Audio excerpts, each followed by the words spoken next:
A lot of moral panicking recently as to why young men are being influenced by the so-called manosphere. Yet completely absent from discussions surrounding toxic masculinity is the problem of toxic femininity. Or is it? I don't know what. Well, maybe it.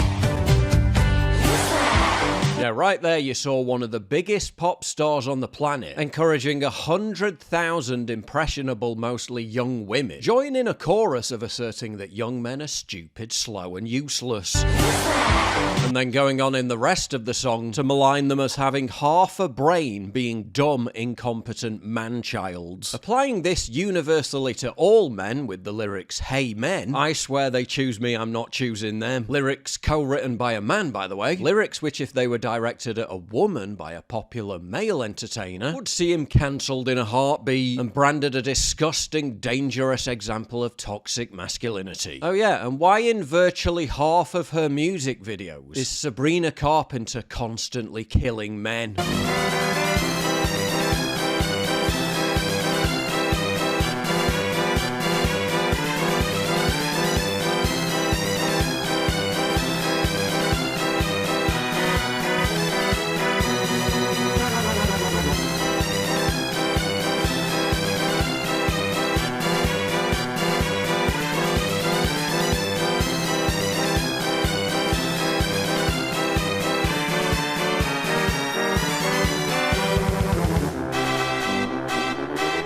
When this theme is so weirdly prevalent, at what point do we accept that it might be a deliberate form of social engineering? Again, imagine if a male musician was constantly offing women in his videos. There'd be outrage. But when Sabrina Carpenter does it to men, it's cute, and she gets away with it. Why? Female privilege? Because she's attractive? I mean, I really don't get the hype. Toxic manosphere men are being blamed for radicalizing a generation of boys, with virtually zero analysis as to why young men are attracted to their message in the first place. Which, aside from the genuinely corrosive messaging, like urging young guys not to get married, not to be monogamous, not to focus on building a stable family life, largely boils down to them telling young men to be emotionally resilient, physically fit, and self-confident. And you're surprised they're attracted to that message. I mean, come on, it's pretty simple, isn't it? When virtually the entirety of the education system, the media, and popular culture constantly denigrates young men as being born with the original sin of toxicity, tells them they're useless, expects them to be weak and apologetic for merely existing, others them as incels, and then provides them with so-called male role models, whose entire shtick seems to revolve around encouraging men to have emotional incontinence, cry all the time, and endlessly talk about their feelings, i.e.,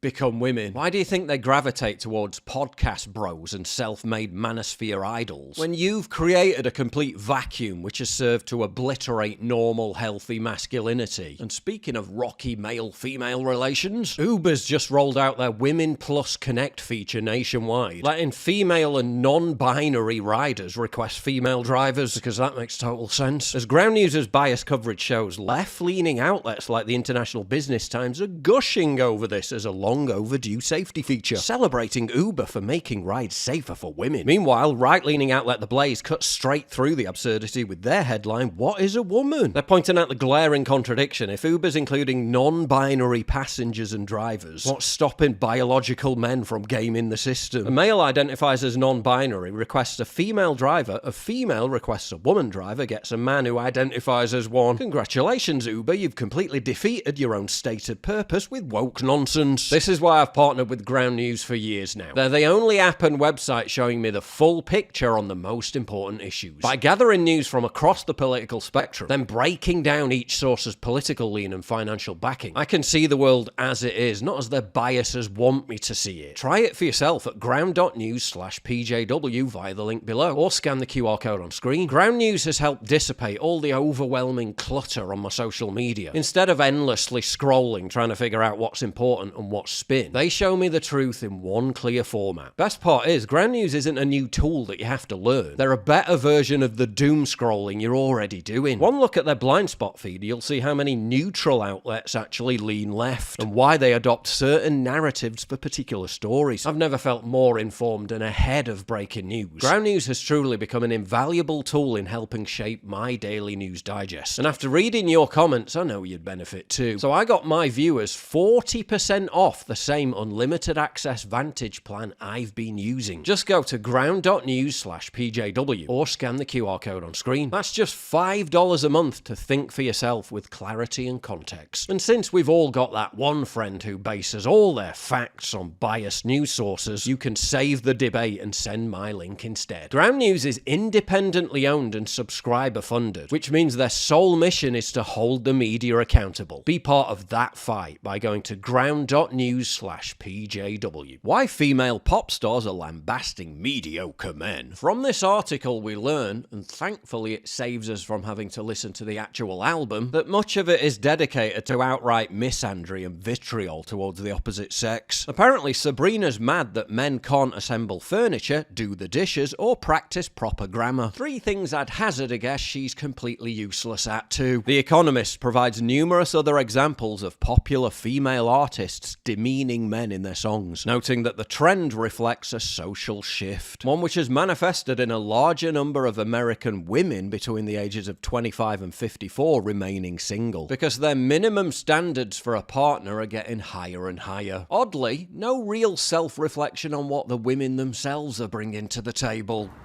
I'm shaking. I just got home from a date. We were going to an event and dinner. We did not make it to dinner. He just dropped me off at home. I'm back home. I just asked him to take me home. You know the amount of times I have wanted to do that while on a date and I didn't, and I just sat there and grinned and bared it. A guy does something or says something or is something that I just don't jive with, and I stick around because it's the polite thing to do. Emily just said, look, I have to be really honest. You just did this thing that is really not my vibe and it's turning me off, and I don't think I can make it to dinner with you. Asmongold summed it all up better than I could. Because also, by the way, young men are massively disenfranchised everywhere. They're disenfranchised in media representation. They're disenfranchised in hiring practices. They're disenfranchised in education preferences. They're disenfranchised in opportunities such as scholarships and other types of internships. They're disenfranchised in the fact that they have to register for the draft and women don't have to register for the draft.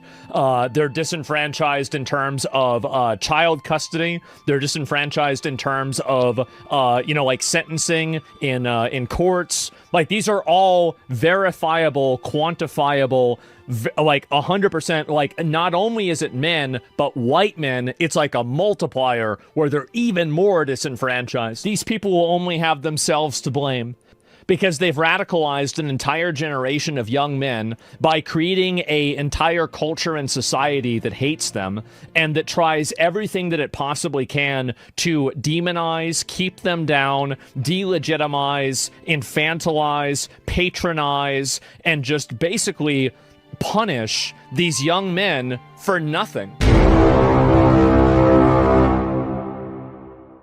If you value what I do and you want to help support me, please visit pauljosephwatson.locals.com and either pledge a one-time donation or subscribe to join my community, get early access videos, and message me directly. And exclusive live streams coming soon too. Promise. Check out the Locals link down in the description. And don't forget to take a look at the brand new website, modernity.news. That's where you'll find all my content, including exclusive articles. That's modernity.news.